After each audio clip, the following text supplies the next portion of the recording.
गाइए मेरे साथ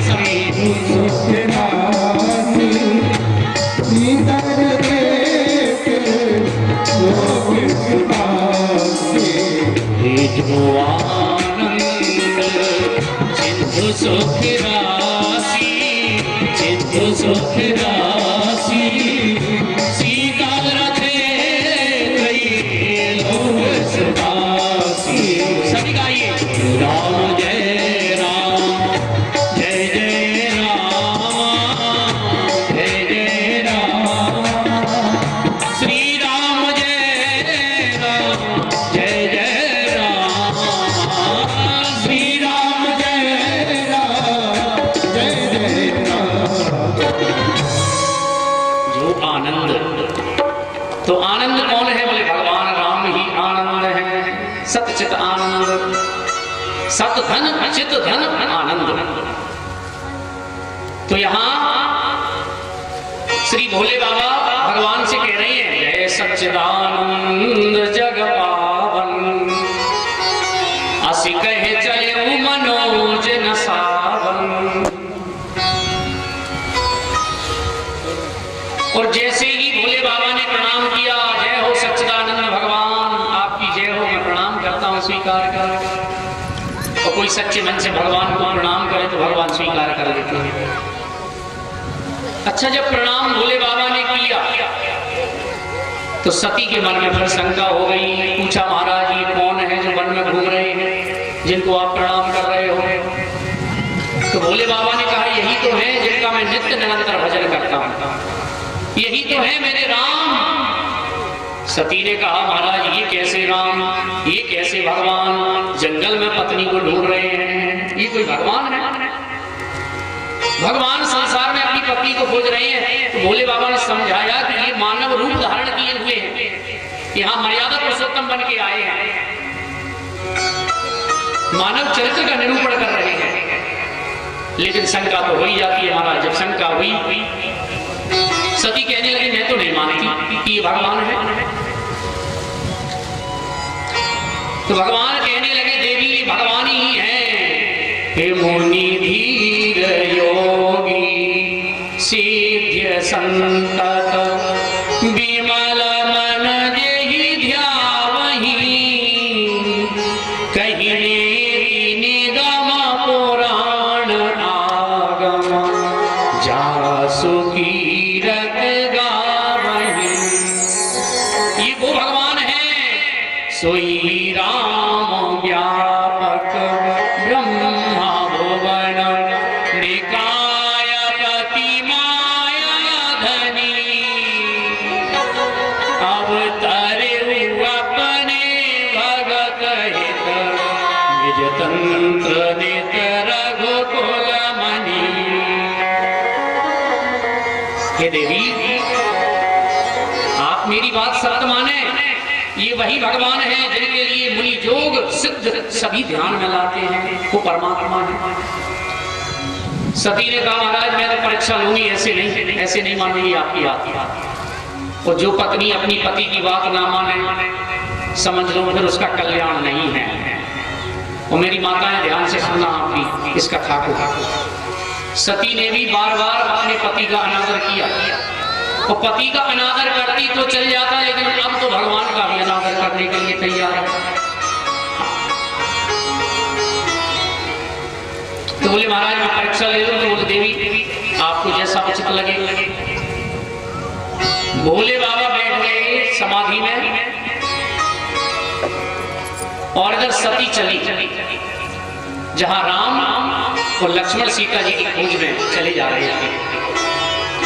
सती ने सीता जी का रूप धारण किया और रास्ते में जाकर के बैठ गए। और यहाँ भगवान जो घट घट योनि है, घट घट की जानने वाले हैं राम जी ने जैसे ही महामाया को देखा, भगवती सती को देखा, तो भगवान राम और लक्ष्मण हाथ जोड़ करके कहने लगे कि हे माता, हे जगत की माता, हे भोले बाबा, कि वाम अंग में विराजने वाली मां, ये राम दशरथ पुत्र राम आपको प्रणाम करता है। देखिए उसके सामने कोई छल करे जो सारे संसार के घट घट भी जानने वाला है, और भगवान ने ऐसा प्रणाम किया है। वो स्वामी बाबा लिखते हैं, कयहु बहोरी कहाँ व्रस के तू, वो विपिन अकेली फिरहु की भगवान कहने लगे, भगवान राम कहने लगे कि हे माँ आप अकेली कहाँ घूम रही है, व्रस के तू भगवान शंकर कहाँ है, भोले बाबा कहाँ है। अब तो सती को बड़ा संकोच हुआ, वे चिंतित मन से शिव जी के पास चली गई, कुछ नहीं बोली, सोचती जा रही है कि मैंने शंकर जी का कहा नहीं माना, उनको जाकर के मैं क्या उत्तर दूंगी।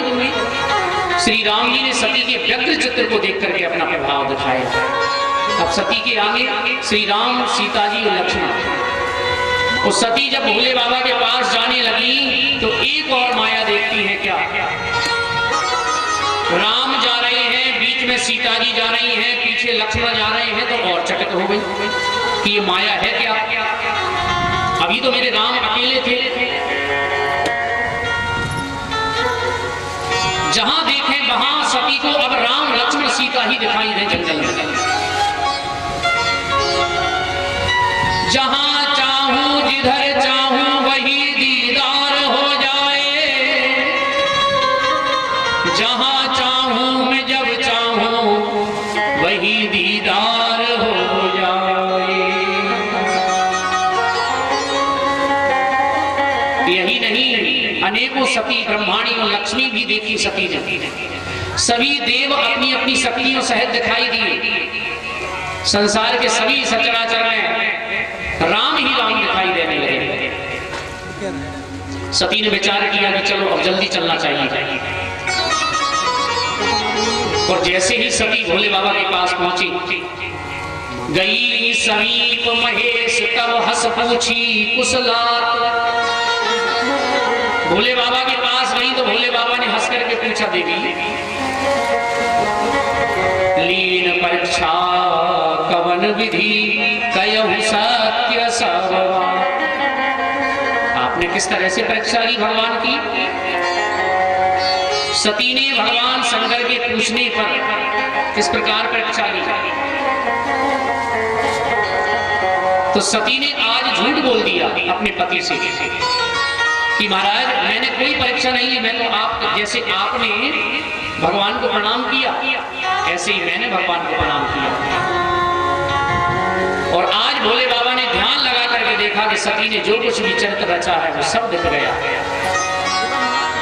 भोले बाबा राम नाम का गुणगान करते हुए कैलाश पर्वत की ओर जा रहे हैं, और जब कैलाश पर्वत पर पहुंचे भोले बाबा ने मन में विचार किया कि मेरी पत्नी सती ने मेरी मां सीता का रूप धारण किया है, अब मैं इसे अपने वाम भाग में आसन नहीं दे सकता। अगर मैं वाम भाग में बिठाऊंगा तो मुझे दोष लग जाएगा। इसलिए उन्होंने समाधि में बैठ करके और सती से कहा, देवी अब तुम अपना कार्य करो, मैं थोड़ा भगवान को याद कर लूं। तो भोले बाबा की कई वर्षों की समाधि लग गई, कई हजार वर्षों तक भोले बाबा समाधि में बैठ गए। और समाधि जब भोले बाबा की टूटी, सती बड़ी प्रसन्न हुई। सती के मन में पश्चाताप हुआ, और जैसे ही वाम भाग में मैं बैठना चाहा, भोले बाबा ने सामने आसन दिया। सम्मुख शंकर आसन दीना। सती अब समझ गई कि अब भोले बाबा मुझे वाम भाग में नहीं बैठा सकते। तभी एक और घटना घटी महाराज। राजा दक्ष जो सती का पिता था, भगवान भोले बाबा से द्वेष करता था, क्योंकि सती ने विवाह अपनी मर्जी से भोले बाबा से किया। दक्ष की इच्छा नहीं थी कि मैं अपनी पत्नी भोले बाबा की पत्नी मेरी पुत्री बने, ये दक्ष की इच्छा नहीं थी।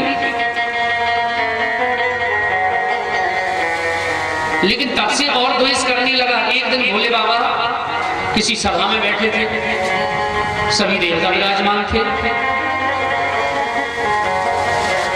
यहां राजा दक्ष आया सभी देवता खड़े हो गए, लेकिन भोले बाबा खड़े नहीं हुए। दक्ष क्रोधित हो गया कि भूत प्रेतों का संगी औघड़दानी मेरी बेटी का पति है, लेकिन फिर भी मुझे देख के खड़ा नहीं हुआ। मैं श्राप देता हूं कि आज के बाद कोई भी इसी यज्ञ में भाग नहीं देगा।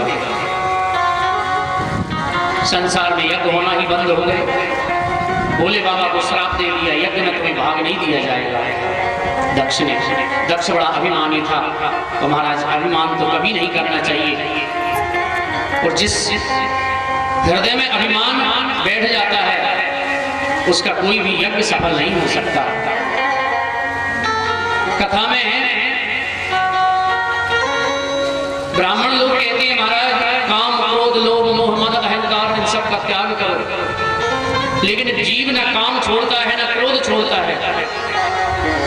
वो कथा में कहा जाता है कि भजन को कभी मत छोड़ो, भजन करो भगवान का, राम नाम जपो। एक बार भगवान का नाम जुबा पर आ गया तो यमराज की पुरी को सपने में भी नहीं देखता। ऐसे भगवान राम के नाम की महिमा है। अच्छा, आप लोग कहते होंगे महाराज कि हम लोग तो माला लेके खूब भजन करते हैं, कई लोग तो हाथ में माला लिए रहते हैं, आप कहते हो एक बार। अच्छा, माला आप लोग जपते हैं उसमें अंतर है।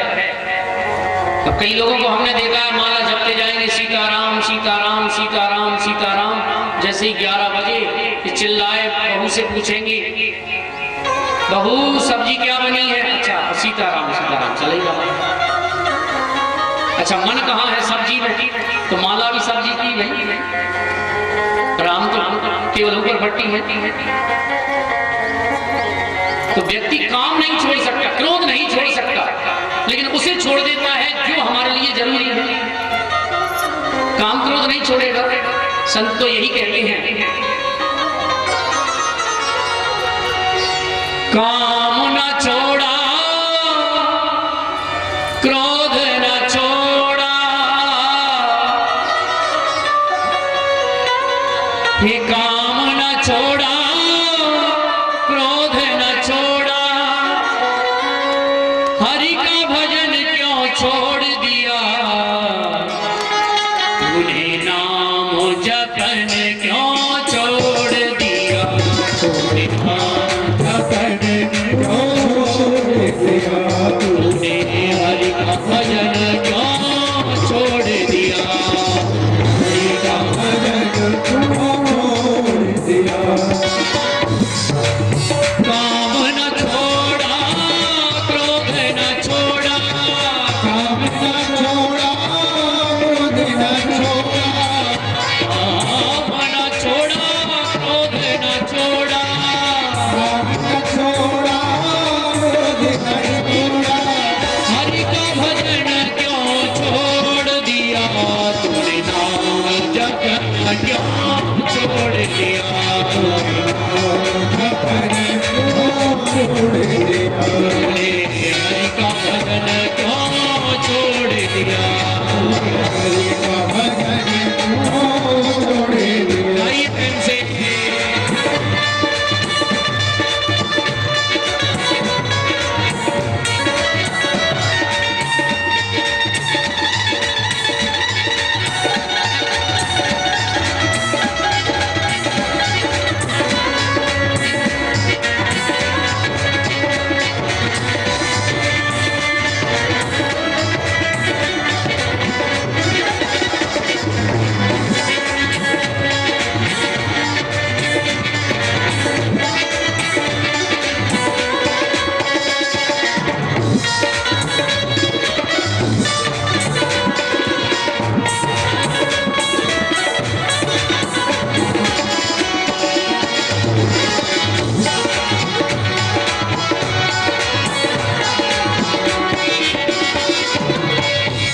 कितनी सुंदर बात है।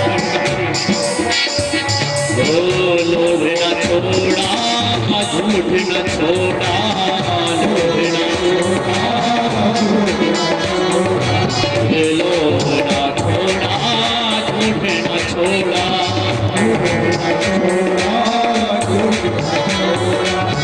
लोभ न छोड़ा झूठ न छोड़ा, लोभ न छोड़ा झूठ न छोड़ा,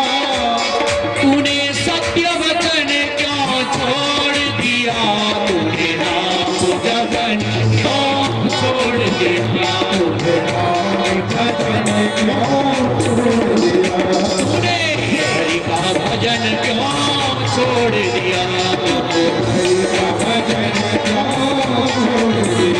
ताली से वक्त गाइए श्री राम है।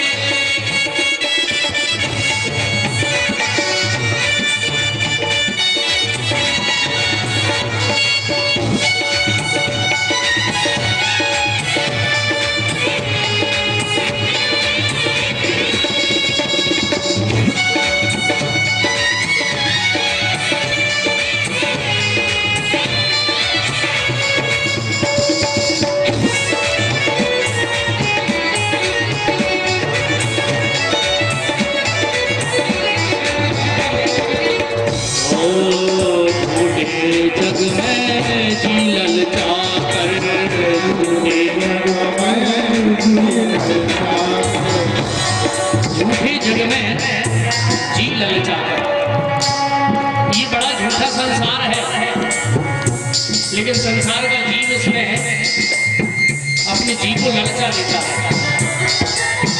झूठे जग में जी ललचा कर, झूठे जग में जी ललचा कर, झूठे जग में जी ललचा कर, झूठे जग में जी ललचा कर, झूठे जग में जी ललचा कर, झूठे जग में जी ललचा कर। तूने सत्य वचन क्यों छोड़ दिया, तूने नाम जपन क्यों छोड़ दिया।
हरि का भजन क्यों छोड़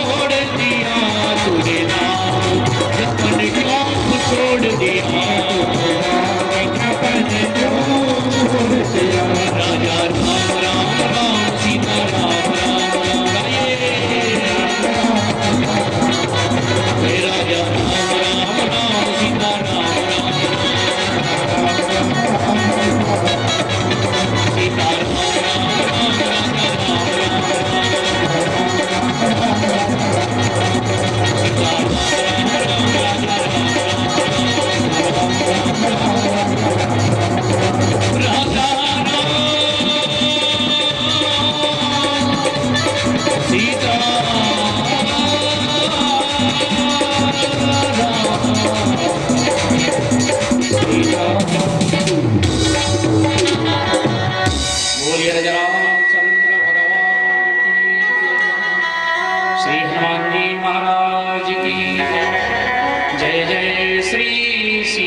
सती आज मन ही मन चिंतित है। सोच ये भी रही है कि मैंने पति का भी मान नहीं किया और भगवान से भी परीक्षा लेकर के अच्छा नहीं किया। तभी एक भोले बाबा को श्राप लगा, कोई यज्ञ में भाग नहीं देगा। तो संसार में जब यज्ञ ही नहीं हुए, ये कथा उस समय की है जब संसार की सृष्टि की रचना ब्रह्मा जी ने अपने हृदय से की थी। दक्ष भी ब्रह्मा जी का ही मानस पुत्र है, अभिमानी है, क्योंकि सबसे पहला राजा संसार में हुआ है जिसका नाम है दक्ष। अच्छा, दक्ष ने मन में सोचा कि क्यों ना कोई यज्ञ तो करेगा नहीं, जब इसलिए लोग नहीं कर रहे हैं महाराज, कि दक्ष ने श्राप दे दिया भोले बाबा को। तो कोई अगर भोले बाबा को बुलाएगा तो दक्ष नाराज हो जाएंगे, और भोले बाबा को नहीं बुलाएंगे तो भोले बाबा नाराज हो जाएंगे। दक्ष ने मन में विचार किया कि ये नियम जो है ना भोले बाबा को ना बुलाने का, हम ही प्रारंभ करेंगे। तो पहला यज्ञ दक्ष ने ही किया, और वो कहाँ किया? हरिद्वार में, कनखल क्षेत्र में यज्ञ किया। संसार में पहला यज्ञ कहाँ हुआ है? माताएं ध्यान से सुनो, हरिद्वार में, कनखल क्षेत्र में। राजा दक्ष ने सभी को निमंत्रण भेजे, देवताओं को। महाराज सभी अपनी अपनी धर्म पत्नियों के साथ परिवार सहित पधारे मेरी यज्ञ। वो बोले अपने अपने वाहनों से पधारे, और वाहन भी लेके आए तो वो वाहन किस रास्ते से लाना है उस रास्ते का भी पता बताया। बोले भोले बाबा के कैलाश पर्वत से लाए, आकाश मार्ग से, ऊपर से। बोले एक दो बार हॉर्न भी बजाए महाराज तो पता चल जाए भोले बाबा कि हमने इनको नहीं बुलाया। अच्छा, जिससे द्वेष रखता है व्यक्ति उसको चलाने के लिए क्या क्या नहीं करता। कोई आज की परंपरा नहीं है महाराज, ये पुरानी परंपरा है। धर्म के लिए व्यक्ति को बड़ी बड़े बलिदान देना पड़ते हैं। यदि आप धर्म के रास्ते पर चल रहे हैं, पुण्य के रास्ते पर चल रहे हैं, तो आप बलिदान देने के लिए भी तैयार हैं। उसका कारण है, ये आज से नहीं है महाराज। कल भी एक चर्चा चल रही थी प्रसाद जी के सामने, तो ये भी चौपाई रामायण में आती है। शिव दधीचि हरिश्चंद्र नरेशा।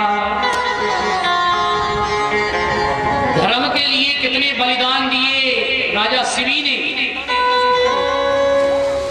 ऋषि दधीचि ने, और महाराज हरिश्चंद्र ने धर्म के लिए कितनी कठिनाइयां सहन की। शिवी दधीचि हरिश्चंद्र नरेशा, धर्म हेतु सहे कोटि कलेशा। तो आप यदि भगवान की भक्ति कर रहे हैं तो समझ लेना कठिनाइयां आएंगी। मीराबाई ने भगवान ठाकुर जी को, गोपाल को भजा, इतनी कठिनाइयां आई। लोगों ने जहर दिया, जहर को भी पीना पड़ा। सर्प को भेजा गया, काले नाग को भी गले में धारण करना पड़ा, यहां तक कि सब कुछ छोड़ना पड़ा मीराबाई को। जितने भी भक्त हुए हैं बड़े बड़े बलिदान दिए उन्होंने। एक बात और है, हम यदि भक्ति में उत्तरोत्तर बढ़ रहे हैं तो कठिनाइयां जरूर आएंगी, कठिनाइयों से मत डरना। मंदिर अगर तिलक लगा के जा रही है, सिखा रखा रहे हैं महाराज, तो कुछ लोग ये भी कहेंगे कि बड़ा ढोंगी है। और जब तक संत की होए न हासी, जब तक संत होए न साची। संत की हासी होगी पहले एक बार, लोग हंसी उड़ाएंगे, तब जाके वो संत साचा जाना जाएगा। तो धर्म के लिए कलेश सहन करने ही पड़ते हैं, धर्म को बचाने के लिए तो कष्ट सहन करने ही पड़ते हैं। अब द्वेष रखता था दक्ष ने कहा, देखो सभी अपने अपने वाहन से आओ और आकाश मार्ग से आओ, कैलाश पर्वत पे आओ, 2-4 बार हॉर्न बजाओ। देवी देवता आकाश मार्ग से आ रहे हैं, कैलाश पर्वत से भयंकर गर्जनाएं हो रही हैं, जय जयकार होती जा रही है, ढोल नगाड़े बजते जा रहे हैं। तो भोले बाबा समाधि में बैठे। सती ने ऊपर की तरफ देखा, आकाश मार्ग से विमान जा रहे हैं। सती ने मन में विचार किया कि ये कहां जा रहे हैं, लेकिन तभी नारद जी पहुंच गए। और नारद जी तो आप जानते ही आग लगाने में नंबर है। नारद जी ने कहा, देवी आज चिंतित क्यों हो? बोले आज ये समझ में नहीं आ रहा कि ये वाहन जा कहां रहे हैं। नारद जी ने कहा, हमने तो सुना है ऊपर ऊपर से आग लगाना दी नारद जी को। बोले हमने तो ऐसा सुना है अभी अभी कि तुम्हारे पिता के यहाँ यज्ञ है और वह यज्ञ में जा रहे होंगे। सती ने कहा, मेरे पिता के यहाँ यज्ञ, लेकिन हमें नहीं बुलाया। नारद जी ने कहा, ऐसा थोड़ी हो सकता है देवी कि आपको आपके पिताजी ना बुलाए। अच्छा, सती ने भी अपने पिता का पक्ष लिया कि ऐसा हो तो नहीं सकता। तो बोले महाराज निमंत्रण है कहां? नारद जी ने बात बनाई कि ब्रह्मा विष्णु महेश निमंत्रण कम पड़ गए होंगे तुम्हारे पिता के यहाँ, तो एक निमंत्रण में 3 नाम लिख दिए होंगे। वो निमंत्रण ब्रह्मा जी के पास हुआ। सती ने कहा, बात तो सही है महाराज, निमंत्रण तो जरूर होगा, भले मेरे पति से द्वेष रखते हैं मेरे पिता। तो बोले देवी आप नहीं जाओगी? नारद जी ने कहा, बोले बिल्कुल जाएंगे। तो बोले कब? तो बोले जगाओ नारद जी को, समाधि से उठाओ। भोले बाबा को उठाओ। नारद जी बोले। नारद जी तो आग लगा के गए और सती इंतजार कर रही है भोले बाबा कब समाधि से उठे। और जैसे ही भोले बाबा की समाधि टूटी, सती चरणों में बैठ गई। महाराज ना तो पानी की पूछी, ना ये पूछा कि भूखे हो भोजन कर लो। और मैयाओं को अगर माए के जाने हो महाराज तो रोटी वोटी फिर बनाती नहीं है, अब तुम तो खा ली हो। हाँ कहीं नहीं। भोले बाबा ने कहा, देवी अब बढ़िया चिपड़ी चुपड़ी बातें करने लगी सती। तो महाराज आपको पता है? भोले बाबा ने क्या तुम्हारे जो ससुर है, ये नहीं कहा मेरे पिता, तुम्हारे ससुर जी की यहाँ यज्ञ है और हमें चलना चाहिए। मैं तो बड़ी देर से प्रतीक्षा कर रही थी। भोले बाबा कहने लगे, देवी निमंत्रण तो आया नहीं। लेकिन सती कहने लगी, महाराज ब्रह्मा विष्णु महेश एक निमंत्रण में नाम होगा, ऐसा थोड़ी है। अब कौन पहले चलते नहीं थे, नहीं पूछ लेते क्यों नाम है कि नहीं है। बता दी, बोले होगा तो जरूर नाम। पिता भवन उत्सव परम जो प्रभु आयुष होए,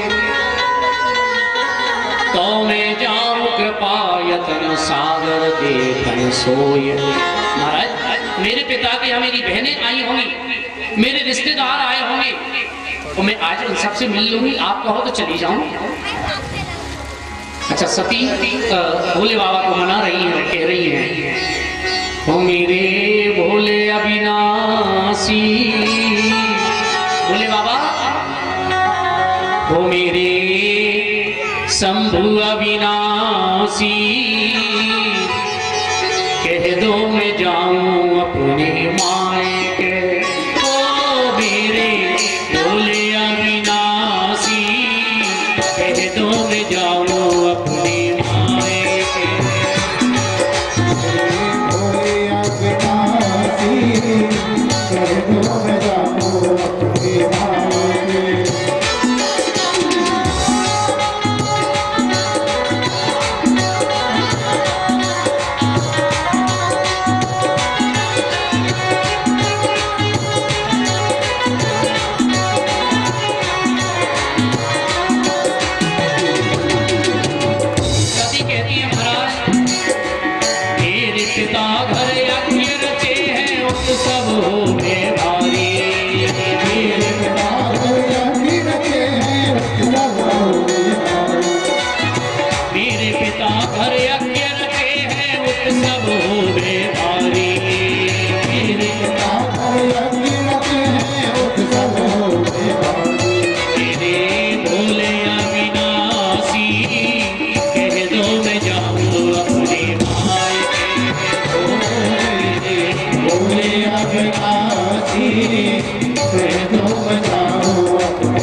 अपमान तुम्हारो, देख देख अपमान तुम्हारो हमरे जिया जलेंगे। देख अपमान तुम्हारो हमरे जिया जलेंगे। बाप मानो तुम हमारी, कह दो मैं जाऊं अपने माए के। बोले अविनाशी, कह दो मैं जाऊं अपने माए के। जय हो।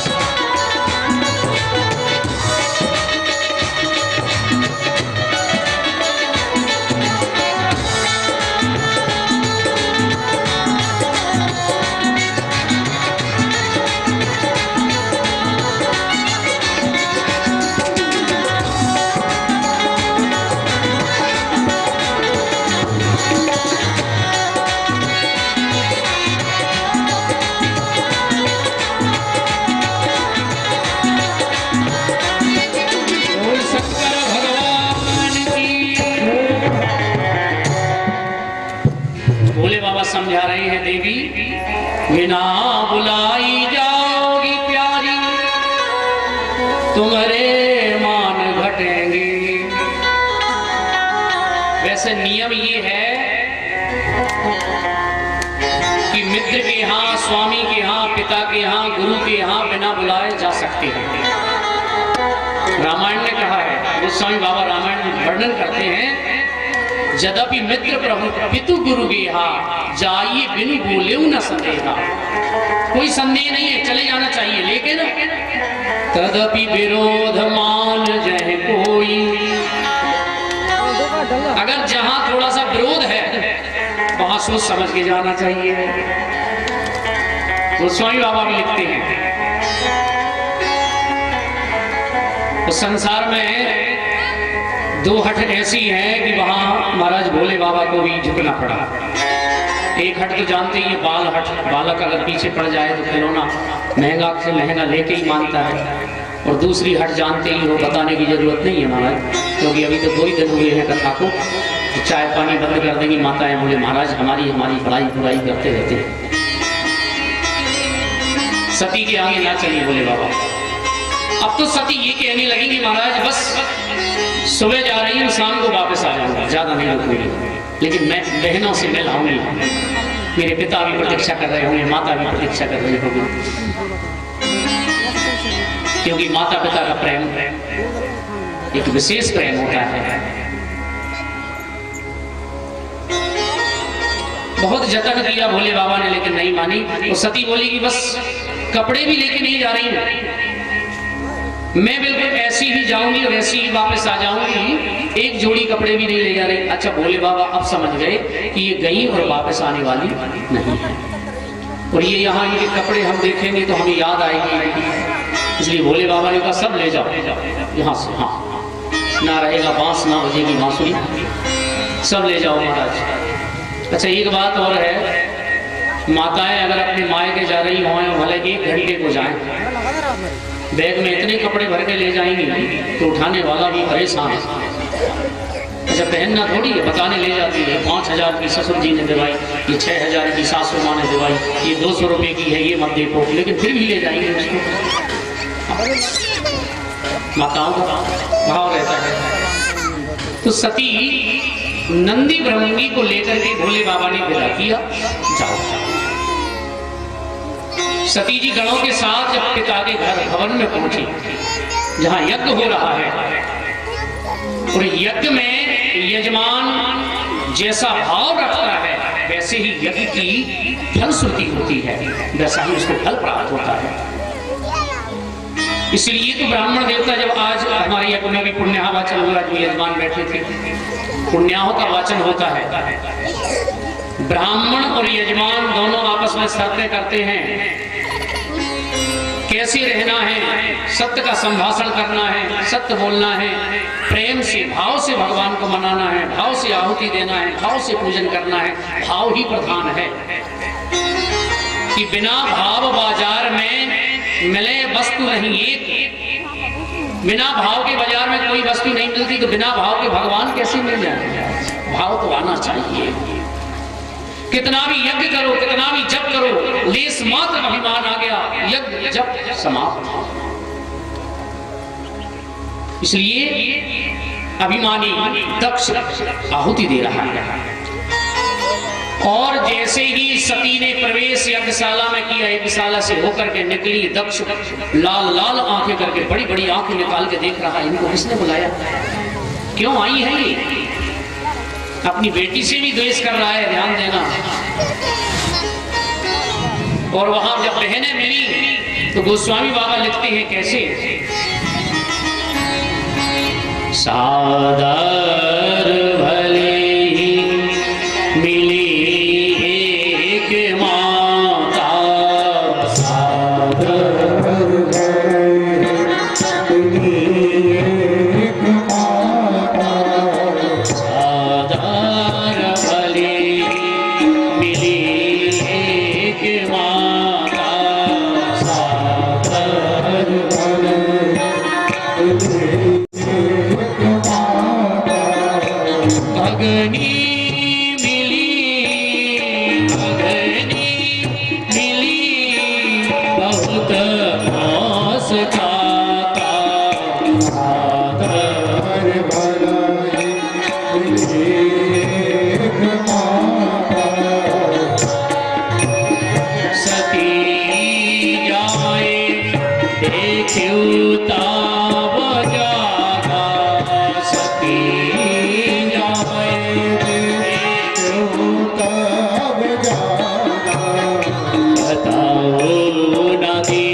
किसी ने बुलाया नहीं, बिना निमंत्रण के आ गई, कितनी निर्लज्ज है।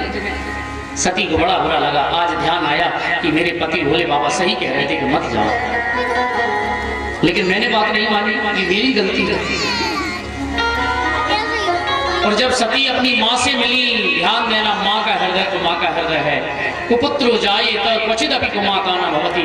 संसार में पुत्र तो कुपुत्र हो सकता है, लेकिन माँ कभी कुमाता नहीं हो सकती। माता के लिए तो जैसा भी बालक है वो उसके लिए प्रिय है, जैसी भी बेटी है प्रिय है। माता ने हृदय से लगाया और कहा, बेटी तुम्हें यहाँ नहीं आना था, तुम्हारे पिता ने ये यज्ञ ही इसलिए किया है, तुम्हारे हानि के लिए, तुम्हारे पति के नीचा दिखाने के लिए ही ये यज्ञ किया है, तुम्हें यहां नहीं आना था बेटी। आज सभी ने विचार किया कि अब मैं शरीर को लेकर के नहीं जाऊंगी, क्योंकि मैंने यहाँ देखा है मेरे पति का कोई भाग नहीं है यज्ञ में। यज्ञशाला में देखा कोई भाग भोले बाबा का नहीं है। सती ने आकाशवाणी के द्वारा अट्टहास करके कहा, आद्य शक्ति जगत जननी कहने लगी कि मुझे दोष मत देना, जहां मेरे पति का अधिकार छिन गया हो उस जगह पर मैं एक क्षण के लिए शरीर को भी नहीं रखना चाहती। योग अग्नि के द्वारा शरीर को जला करके राख कर दिया। हाहाकार मच गई तीनों लोगों में। वीरभद्र नाम के गण ने आकर के कहते हैं, भोले बाबा को सूचना मिली कि सती ने शरीर का त्याग कर दिया है। तो भोले बाबा ने एक जटा उठाकर पृथ्वी पर जैसे ही डाली, वीरभद्र नाम का गण उत्पन्न हुआ, सारे यज्ञ को विध्वंस कर दिया। जो जो लोग हंस रहे थे उनके दांत उखाड़ दिए, तो दक्ष का जो सिर था वो धड़ से अलग कर दिया। भोले बाबा सती का शरीर अपनी हथेली पर रख करके संसार आकाश मार्ग से संसार का भ्रमण करने लगे। क्रोधित होकर के भोले बाबा भ्रमण कर रही हैं। इतना क्रोध है कि त्रिलोक की भस्म होने वाली है। तो भोले बाबा जब हथेली पर लेकर के सती का शरीर आकाश में भ्रमण कर रहे थे, तो सती के जो अंग थे वो गिरे। ज्वाला देवी में ज्वाला गिरी, नैना देवी में नैन गिरी, वैष्णो देवी में माता जी का बक्षस्थल, जहाँ हम बक्षस्थल का पूजन करते हैं, जो अंग जहाँ गिरा वहां वहां एक योगिनी पीठ बन गई। बोलिए दुर्गा महारानी की। सभी देवताओं ने प्रेम से भाव से भोले बाबा की स्तुति की है कि भोले बाबा यदि यज्ञ अधूरा रह गया तो संसार में हाहाकार मच जाएगा, इसलिए भोले बाबा कृपा करो। हे दीन बंधु दीनानाथ भोलेनाथ रक्षा करो, और जो यजमान दक्ष है उसको जीवित करो। यज्ञ में जब तक पूर्णाहुति नहीं होगी तब तक यज्ञ सफल नहीं होगा। महाराज जय जयकार होने लगी। भोले बाबा को मनाने के लिए देवता बड़ी सुंदर स्तुति करते हैं। आइए हम लोग भी भोले बाबा की स्तुति करें 2 मिनट। आइए, कैसे हैं भोले बाबा?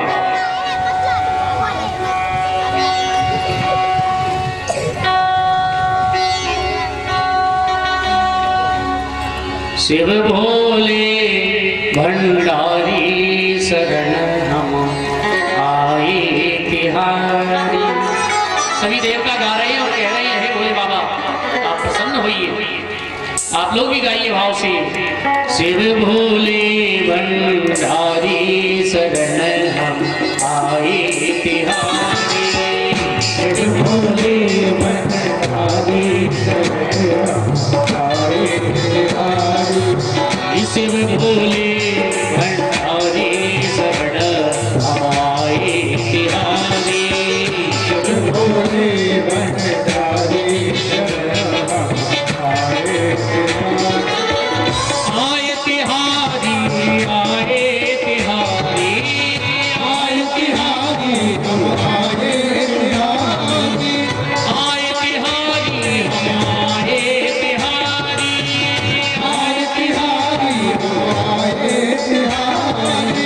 शिव भोले रखी औलाद हमारी शरण आए तिहारी। रखी औलाद हमारी शरण हम आए तिहारी।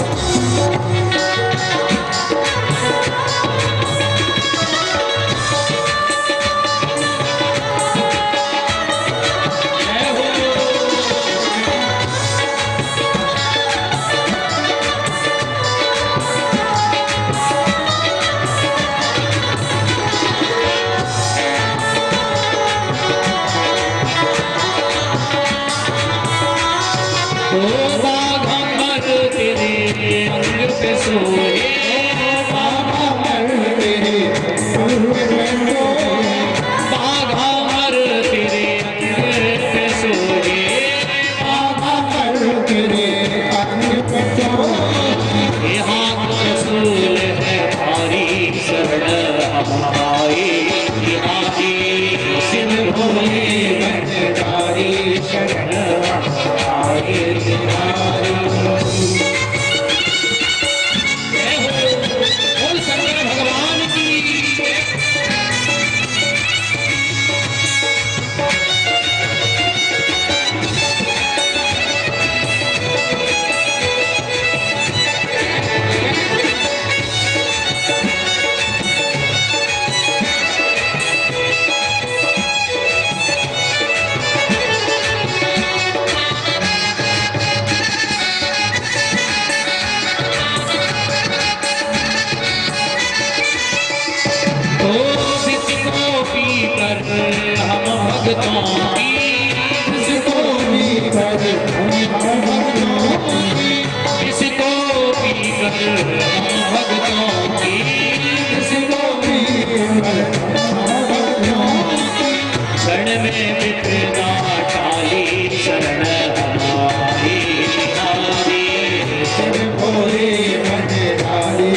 पतये हर हर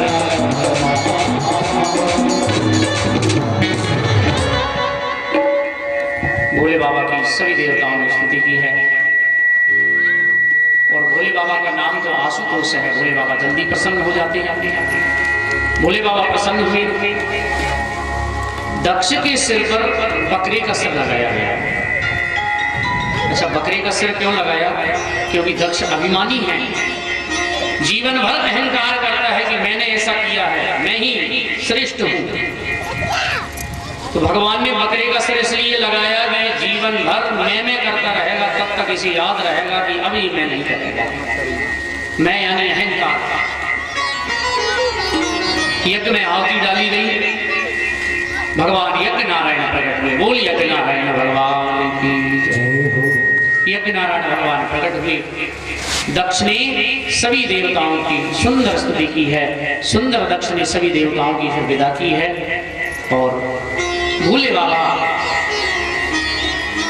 सभी देवताओं पर प्रसन्न होकर के यज्ञ को पूर्ण करके कैलाश पर्वत की ओर प्रस्थान करते हैं। और कैलाश पर्वत पर समाधिस्थ होकर के कई हजार वर्षों की समाधि में बैठ जाते हैं। बोल शंकर भगवान की जय। चूंकि समय हो चुका है, 4 बजे तक का टाइम है, लेकिन 4:30 बजने को है।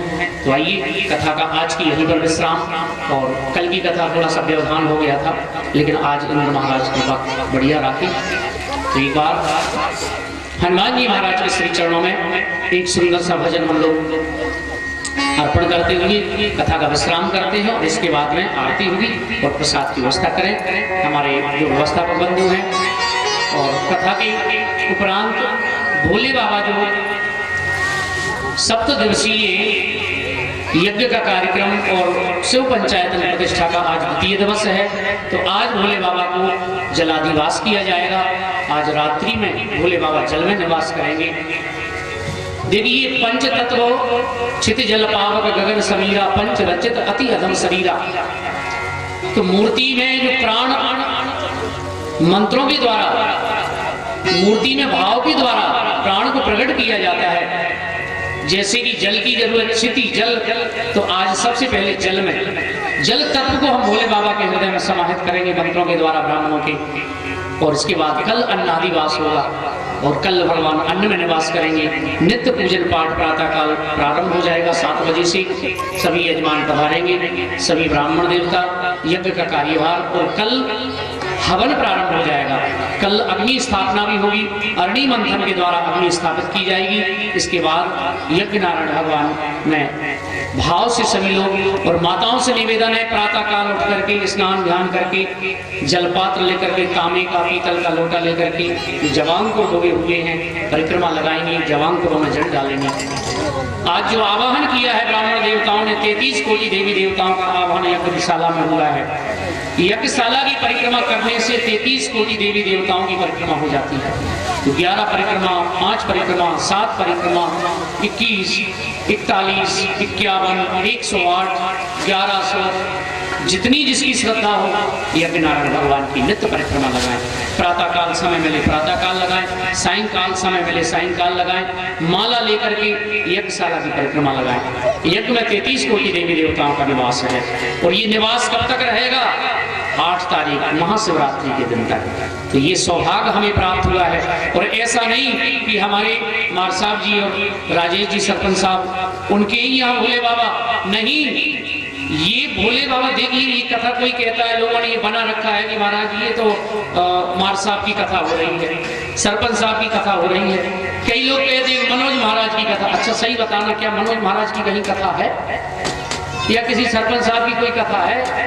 अरे कथा ना तो भगवान अपनी जगह है, ठाकुर जी सबके हैं और भगवान हमारे हैं और हम भगवान के हैं। जब ये निश्चय भाव हमारे हृदय में आ जाएगा, कल से आप लोगों के लिए एक व्यवस्था और ऊपर टेंट की व्यवस्था हो जाएगी। तो थोड़े वरुण देव ने गड़बड़ी कर दी है। और देखिए, हम छांव में होते, आपको धूप में बिठाते तो बात है, हम भी धूप में हैं, आप भी धूप में हैं। तो भाई कोई पक्षपात तो किया नहीं है, सब बराबर हिस्सेदारी में बैठे हो। आज वैसे ही सर्दी का माहौल था, तो धूप लगने से भी हमारी बढ़िया सिकाई हो गई सकती है, क्योंकि धूप से भी एक एनर्जी मिलती है ना। विटामिन सी डी जो भी मिलती है धूप से भी मिलती है। अब क्योंकि हम ज़्यादा पढ़े लिखे नहीं है इस विषय में, हम तो भाई कथा भागवत जरूर हम कर लेते हैं, बाकी विटामिन डी सी तो हमको नहीं पता, वो तो भाई जो इस विज्ञान को पढ़ेंगे उनको ज़्यादा पता होगा।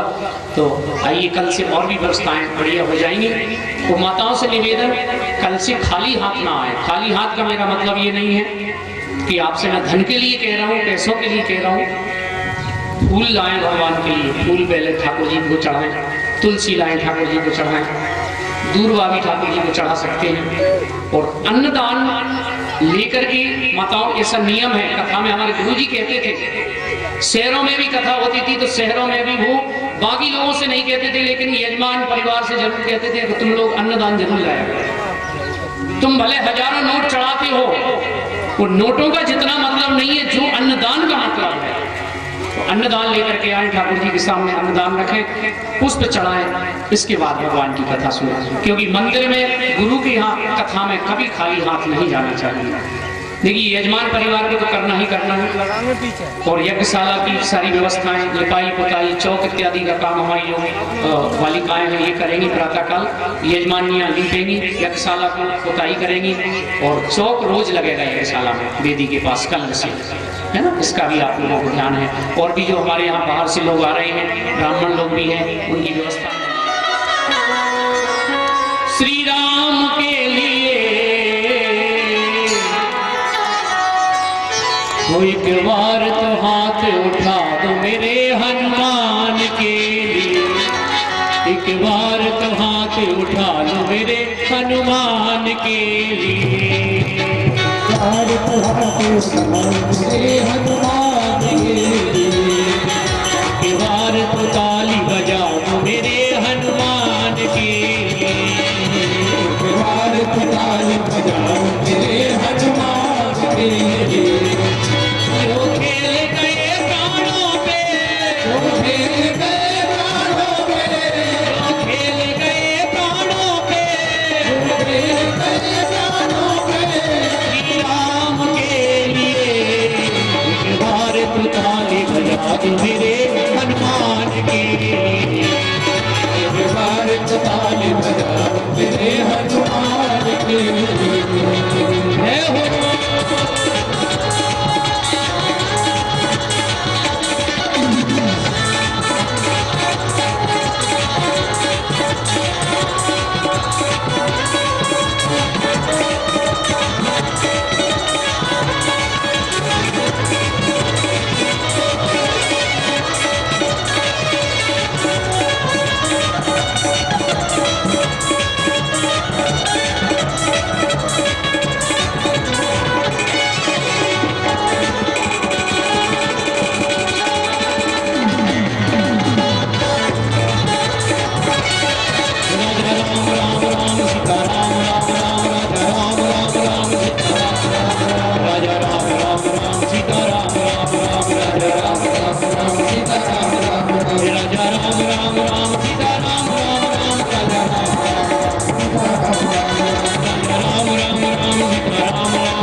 आइए सभी यजमान पधारे आरती के लिए, सभी खड़े हो जाएं अपने स्थान पर।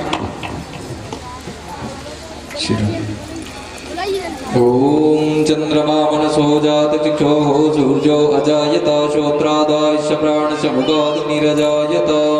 ओम ज्वालामान्येन मार्दनेश्वर्यै नमः संपूजयामि।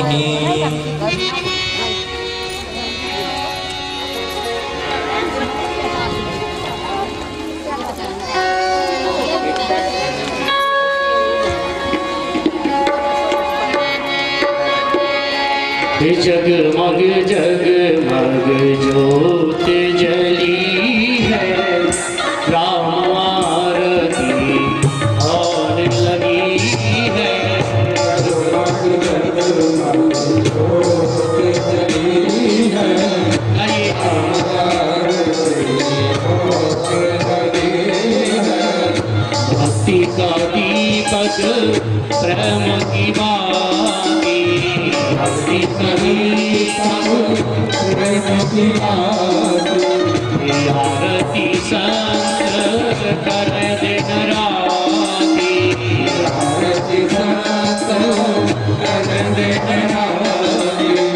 आनंद की सुविधा उमड़ी है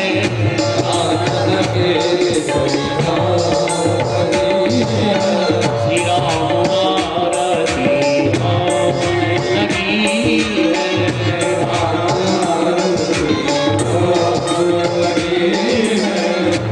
जग सिंहासन सिया समेता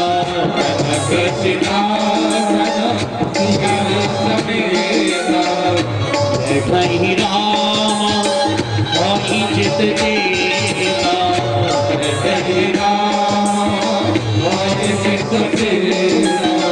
राम भाग में जनक लगी है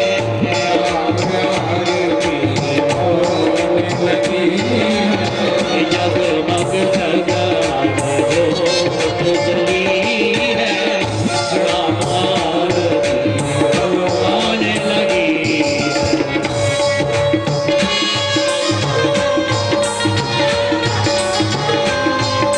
बोल राजा रामचंद्र भगवान की जय हो।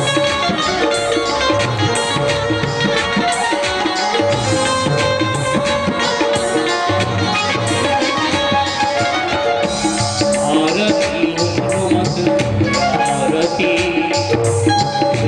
आरती हनुमत के मन भावे आरती हनुमत के मन भावे राम कथा नित शंकर गावे राम कथा नित संतों की भीड़ लगी है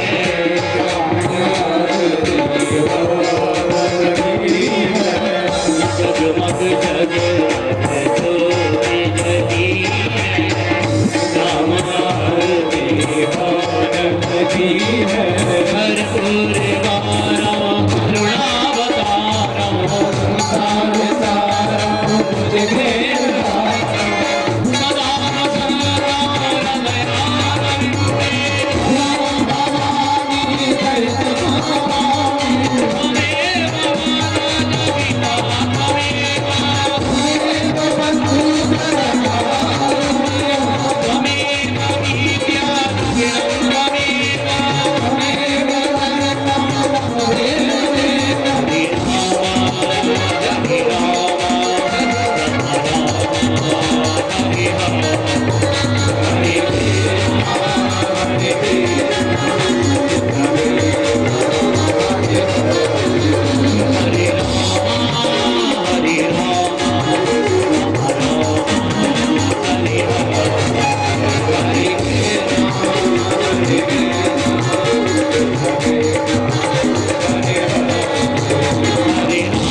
रामचंद्र भगवान की जय हो शंकर भगवान की जय